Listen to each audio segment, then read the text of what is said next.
जळगावमध्ये एक अपघात झाल्याचं कळतं आहे. हिट अँड रनचा प्रकार असल्याचं सांगण्यात येते. नक्की काय?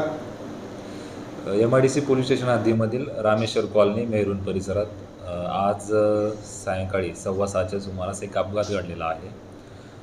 त्यातील जो वाहन वापरलेलं होतं, वाहन होतं होंडा सिटी कार. तिचा नंबर होता MH05 AS 0574. त्यावरील चालक पवन कैलास पाटील, वय 25 वर्ष.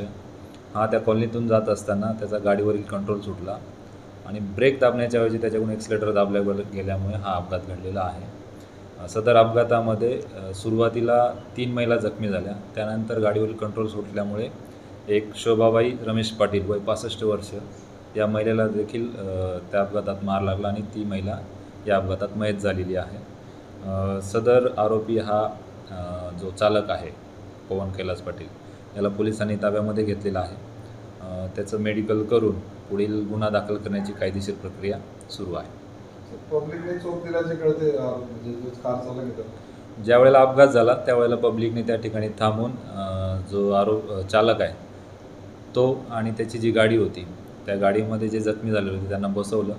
त्यांना ज्या चालकाला पोलिसांच्या ताब्यात दिलेलं आहे आणि ज्या जखमी झालेले होते त्यांना देखील त्याच गाडीमध्ये बसून हॉस्पिटलमध्ये हॉस्पिटलाइज केलेलं होतं. मुलाचं बॅकग्राऊंड काही सर? जो चालक आहे तो अकाउंटंट आहे आणि 25 वर्ष वयाचा आहे. तो देखील रामेश्वर कॉलनीमध्ये त्याच एरियात राहणारा मुलगा आहे. ज्या बाकीच्या महिला जखमी झाल्या त्यांची प्रकृती कशी? त्यांना किरकोळ जखमा आहेत. त्यातील एक महिलेला डिस्चार्ज देखील देण्यात आलेला आहे. बाकी 2 महिलांवर उपचार सुरू आहे. त्याला हिट अँड रन म्हटलं जाईल सर? हिट अँड रन म्हणण्यापेक्षा अपघात आहे. हा अपघात झाला आणि त्याला त्या ठिकाणावर ताब्यात देण्यात आला. जखमीला देखील त्याच्याच गाडीमध्ये हॉस्पिटलमध्ये पाठवण्यात आलं.